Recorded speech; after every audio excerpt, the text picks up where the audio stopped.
This is breaking, as you can see. UAE foreign minister, it's right after Trump left.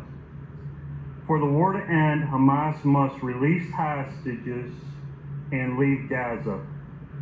So the UAE, the Arabs, just where Trump went, he's telling Hamas to leave. You also have Syria saying the same thing. Hamas must leave.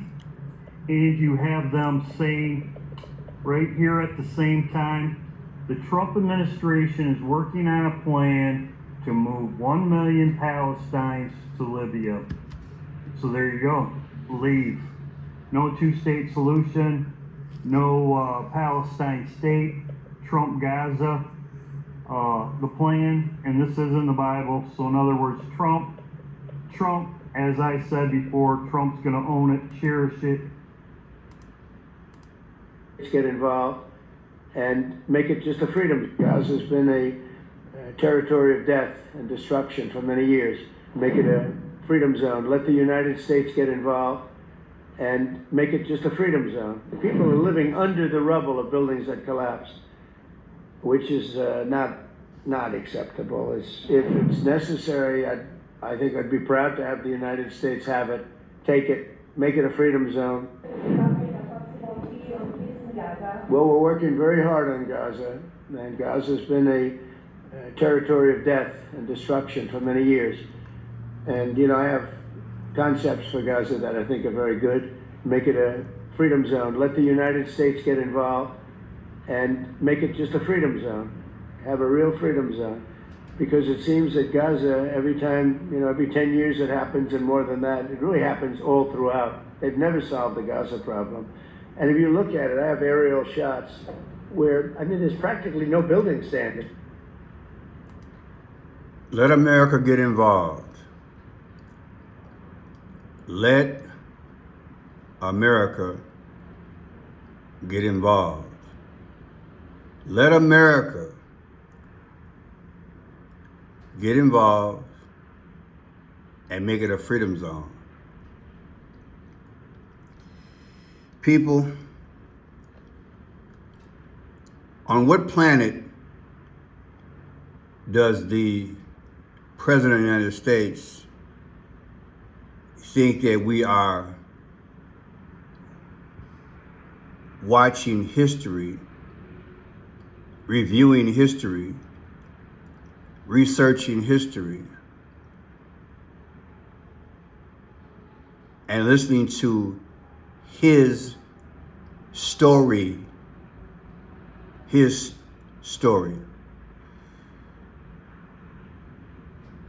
What mindset is he trying to put us in? Is it a words of freshness? We're gonna finally get involved? Because you guys are educated enough to know that we have had our hand in the pickle jar, in the caper, for a long time. We have affected historical events and current events in one way, form, or fashion for a very long time. And it didn't take the Trump Gaza video to cue us in as to what's really going on and has been going on historically. I did a video, it would take me time to find it, it's there. I did a video not too long ago where I said, you know what, maybe allegedly the plan is to gut the area out. I remember it was the video where they had, I think they had an earthquake or something recently. They had some type of inclement weather. You guys probably remember that. I did a video not too long ago.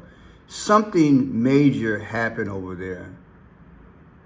I want to say it was an earthquake or something.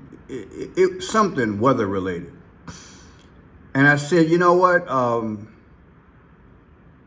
Maybe the whole intent was to gut out a certain region. After all, coincidentally, the timing of Trump Gaza, it couldn't be more timely. And now Trump goes to, goes overseas and he gets the relationship more sound between him and Qatar and Saudi Arabia. And you get them twined financially, strategically, and you negotiate knowing full well your intent and them not really understanding, allegedly, that they're not fully understanding that a paving a way for the Antichrist and a systems of things is what is really transpiring. The Bible calls America a harlot. And the more I do the research, the more I realize exactly why the Bible calls America a harlot. We have created mischief in a lot of parts of the world. I began to say about a year and a half ago to educate people. I didn't want to admit it because you guys have seen the receipts. I've been covering the Middle East, and I've even got photographs of myself in 1975 decorating my room for the bicentennial, the red, white, and blue of 1776, celebrating America. But people, I got to tell you the harsh truth that America wasn't built for you. It was built for a war machine. It was built for a financial wrecking ball. It was built for a government that would work in concert with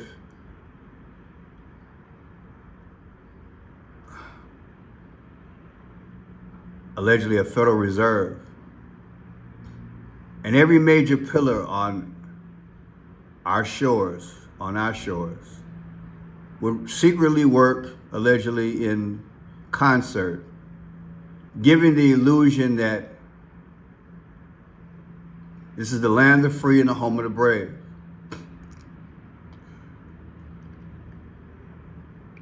But it really isn't. You see, people, you really can't have freedom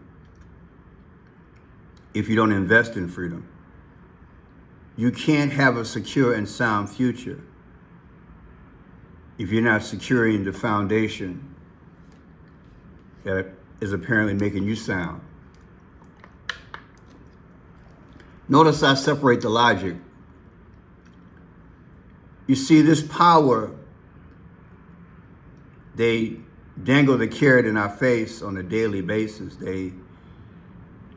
During the football game, they have the largest flag on earth paraded and drawn across the whole football field. And you're feeling this thing that we should feel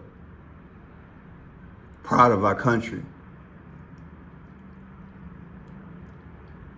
But as we all draw from the rally, as we drive down the street and we see hundreds of thousands of people homeless, starving, dying, check to check, fighting for their rights, some of us are now given pause as to what are we really looking at. You see, because the founding of the country was supposed to go in such a way that we could all be basking in the sun of prosperity by now. If I'm not mistaken, the first 3 out of 5 presidents died on July 4th. That's a mathematical improbability. Perhaps those presidents did not have the intent to go in the direction of a hidden hand that they would be made allegedly examples of for the future. July 4th,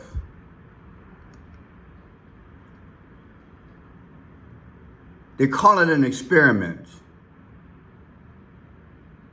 They call it a moment in time where you can reflect upon a country that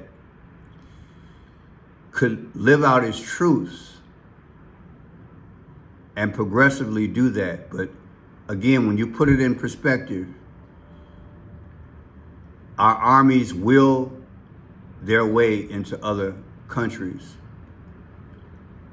And we justify it by labeling them, especially through the media, as bad guys, the T word, if you will. And then we go in and we bulldoze. But the goal is the resources, the goal is the region, the goal is the minerals, the cobalt, you name it. And it takes you a little time to unveil and navigate your way through this psychological media web and the historical media of lies that they teach us in these education/indoctrinational institutions. I'm not knocking education, it's a beautiful thing. But we've been programmed. And so I say again, America wasn't made for you. Every major pillar has been taken over and influence, and things have been choreographed and designed. And they give you just enough so you can keep going as they make a depression, countless recessions, housing crisis of 2008, and now we're in a recession since the Joe Biden administration. And they just won't be honest because they can't be honest because they have an agenda. We're going full blown into the last phase before we go into the golden age. When arguably we should have had the golden age from the first generation. That all men are created equal, endowed by God these rights, and all women. But I digress. Trump says what? Make it a freedom zone. Territory of death.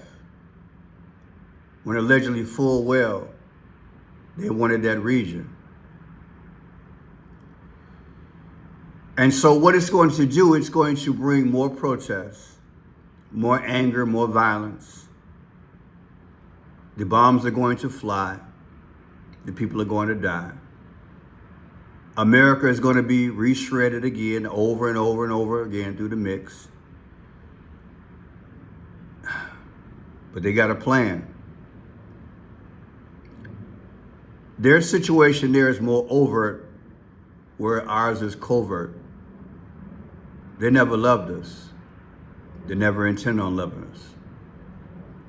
That's the true story of America. And they got away with it.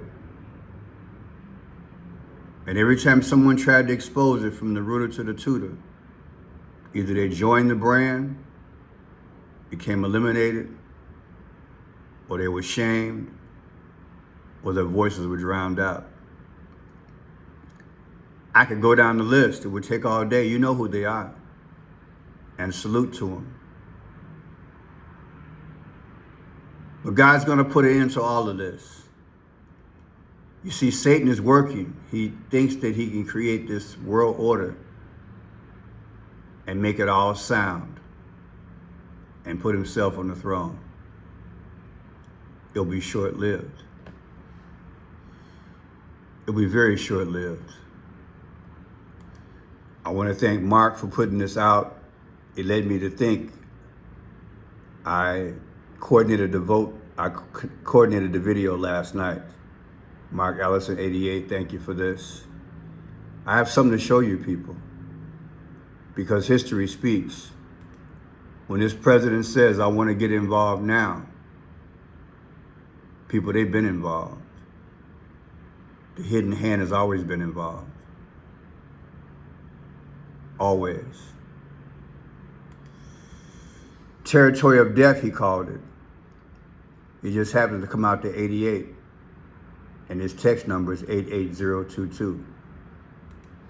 Let's read. U.S. developing plan to move 1 million Palestinians to Libya. NBC News reports. Libya. To Libya. Palestinians, according to one source, may be incentivized to leave with the promise of a stipend and housing. It's sad, isn't it? The Trump administration is working on a plan to permanently relocate as many as 1,000 Palestinians from Gaza Strip to Libya. NBC News reported on the Friday, citing 5 people with knowledge of the matter. NBC reported that the plan is under serious consideration and the U.S. has discussed it with Libya's leader. In exchange for resettling the Palestinians, the administration would release to Libya billions of dollars of funds the U.S. froze more than a decade ago. I'm going to say it again.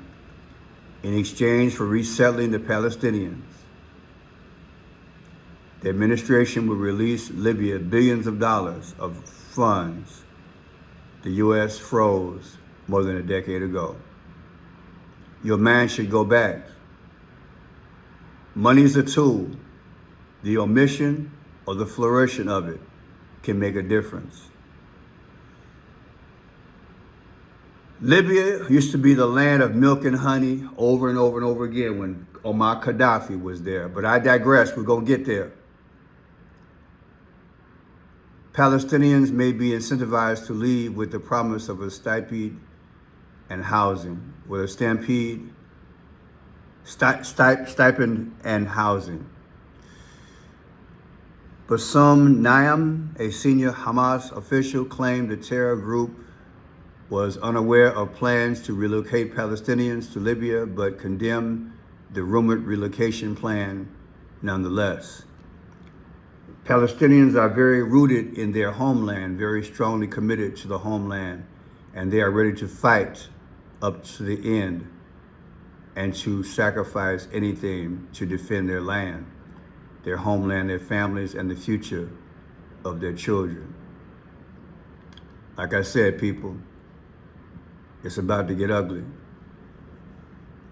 Donald Trump's plan for Gaza. Trump said on Thursday that he would like to see the U.S. take control of the Gaza Strip, deal with Hamas, and turn it into a freedom zone. Let's see if we can code that word as well, if it's coded.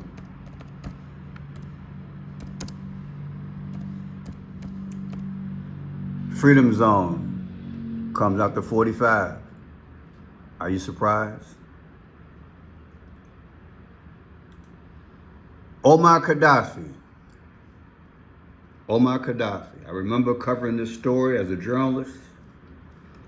It broke my heart. Like I said, America was built for the 1% and for the business people and for Satan's hidden group to take control of the entire earth. Countries that had established themselves, but America would look at them side-eye and say, look, we don't like your human rights, your civil rights, the way you're treating people. Your relationships are funky. But really the bottom line is that America has had a territorial global appetite since the founding of the country. And they have to justify taking out leaders. And I've asked myself, why are we in people's foreign affairs? Why are we in foreign affairs? If we are people in foreign affairs and we feel that they're wrong, then there's a way to going about it. People would argue and say, well, we have a moral responsibility to go into other countries and fix their problems. Well, we got problems here, don't we? Let's look at this list of things that I've read in the past of what Omar Gaddafi did. This was the history they never taught us under African history on Omar Gaddafi. Below are 16 things Colonel Omar Gaddafi did under his rule. There was no electricity bill in Libya. Electricity was free for all its citizens during Gaddafi's reign.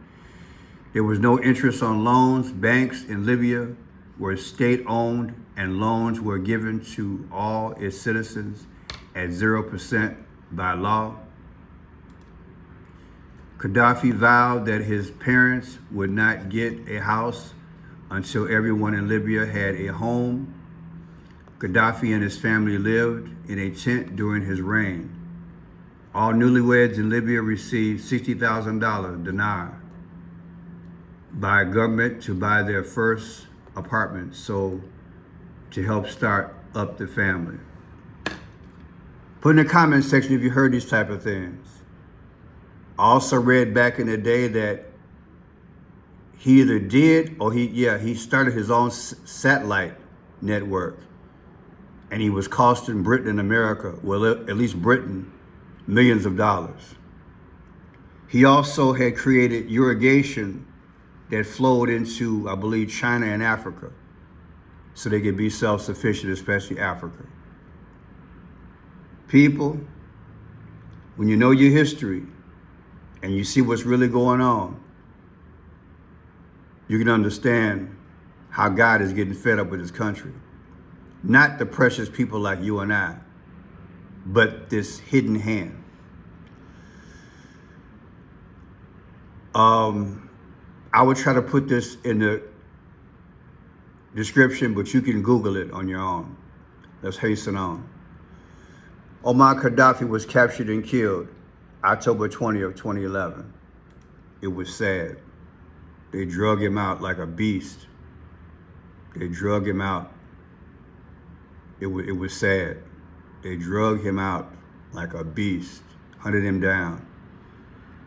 And it was just sad. I guess out of respect, I'm not supposed to see the picture, but you've seen it before. They drug him out. And Obama, a black man, under his administration, went after a black man. Arguably, they say Gaddafi was black. I digress. That was October 20th. The anniversary is 2025 of them gutting out and getting rid of Gaddafi out of Libya.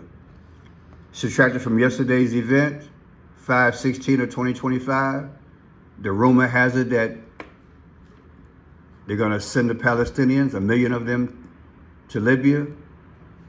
The difference is 5 months and 5 days. What is 5/5? Didn't Julius Caesar die at 55 years old? The modern day Donald J. Trump, allegedly. Think about it. Numbers don't lie. Omar Gaddafi's birthday, June 7th. Take June 7th, 2024 anniversary. Subtract from yesterday, 5/6. The difference is 49 weeks. What's 49? Calculator time. 49 minus the year of 365 days gives you 316. 316 is like John 3:16, is called sacrifice. Things are being sacrificed. Do you understand? Now look at this. Libya was founded 12/24, 1951. Israel was founded May 14th, 1948. Subtract the two. 12/24 Libya, 5/14 Israel. The difference is 7/13.